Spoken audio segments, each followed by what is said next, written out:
Welcome back to America's Forum. I'm J.D. Hayworth. And I'm John Bachman. J.D., we're just taking a quick look here at the story happening now. The Obama administration announcing yet another delay to a provision of Obamacare here. And as we look at this, as we get ready to officially start the 2014 election season with Texas primary today, it's very interesting when you look at this in the grander scheme of things about what's going to happen in Congress, and will people really throw out the bums? You know, John, if you're scoring at home, I believe this is the 33rd executive action taken unilaterally. It is all designed for the midterm elections because failing to do this, a critical deadline concerning care for Americans would have hit just prior to the November elections. This is all about politics, not about health care. All right, speaking of politics, speaking of elections, we have Andi Tillis here with us. How's it going, Andi? You're going to take a look John, thank you. What some of the challenges might be facing these incumbents here in 2014. Well, we have a new poll that is actually surveying, and it is showing that the Republicans are way out in the lead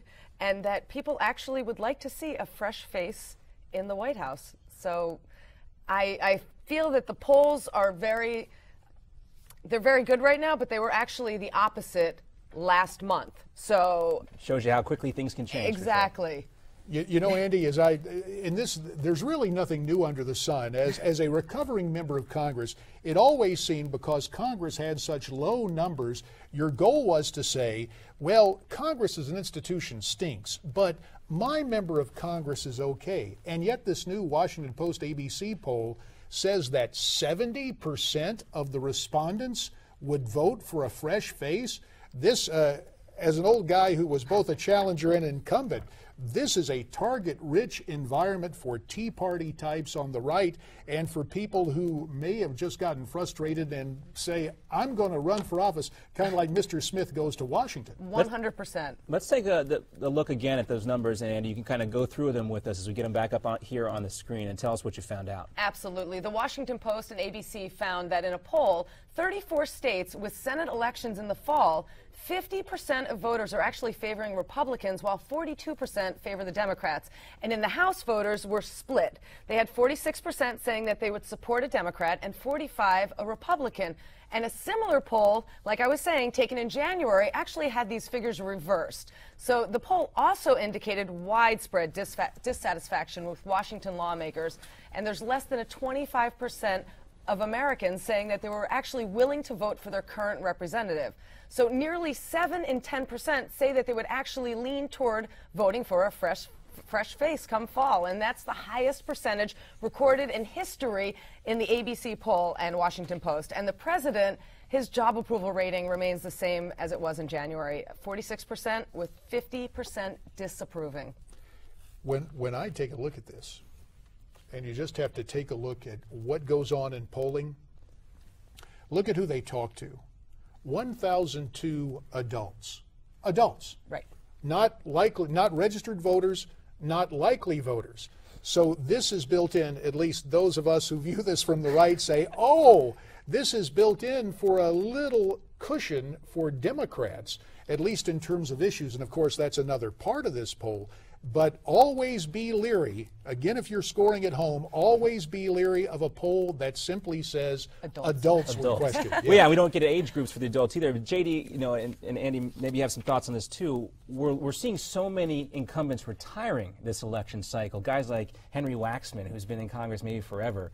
Representative Dingell also stepping down in Congress forever. How much is this type of polling information? I'm sure there's internal polling going on as well in these congressional offices. Is that contributing to these retirements? It's really an all of the above situation because, yeah, you do take a look at the public mood.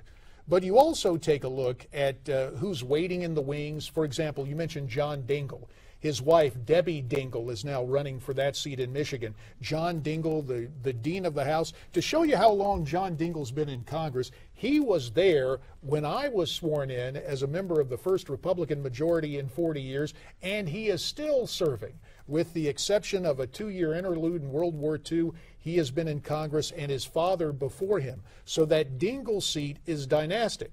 Now, in the state I used to represent in Congress, Arizona, Ed Pastor, the dean of the Arizona delegation, likewise announcing a retirement. He's taking a look also, I believe, at setting up a family lineage. That seat drawn to be very favorable to Democrats. It's a majority Hispanic district. So in two very different districts involving two senior Democrats, the MO is the same. Right now, it seems the public is in favor of a fresh face, but given the demographics and the voter registration of our district, here's our best chance to pass it along to someone maybe with the same last name or certainly with the same party affiliation. Yeah, I know they got probably just reams of Dingell campaign literature that they won't have to reprint by keeping it a dynastic seat just like that. You know, the redistricting, that's a good point. In last election cycle, Kiko Canseco was kind of a victim of something similar that you mentioned here. How much is that also playing in to this? Well, redistricting, and it's very interesting. Texas was in a situation where the Republicans finally got control and they made changes. And you may recall there was a court case about that a few years ago. North Carolina was probably the case study of the most effective change for the Republican Party. Now, that's my native state, my home state of Arizona. What happened there, Andy? Very, very crafty. A ballot initiative, fair districts, fair elections, that took redistricting out of the hands of the legislature, gave it to an independent panel. The story behind that was fascinating. Ostensibly, there was supposed to be Democrat representation, Republican representation, and an independent. Turns out the lady in this last round of redistricting who was selected as the independent, married to a prominent Tucson Democrat attorney. They brought in the Obama demographers into a majority Republican state. As a net result, there are more Democrats representing Arizona in the U.S. Congress than there are Republicans. So redistricting, you do have that partisan kind of identification, even when it's a so-called good government initiative. But you got to really pay attention to those redistricting efforts, because there are oftentimes unintended consequences and intended consequences which can really alter the makeup of Congress. Take a look at Florida. A lot of impatient state legislators want to leave Tallahassee and go to Washington. They'd love to serve on the redistricting panel. All right, Andy. I was going to say, I find that these polls are obviously a popularity contest. Most of the people are very unhappy with what's happening right now with Obama, with Obamacare, with the government, and there's a lot of political things that are being overlooked as far as bigger issues. Thank you, Andy. We'll have to leave that there. We're running out of time. We got to get to commercial break, but thank you very much, and thanks for that insight. All right, when we come right back, we'll have more here, and we'll have more on the show to discuss military suicides, a new study, a new troubling study, right after this.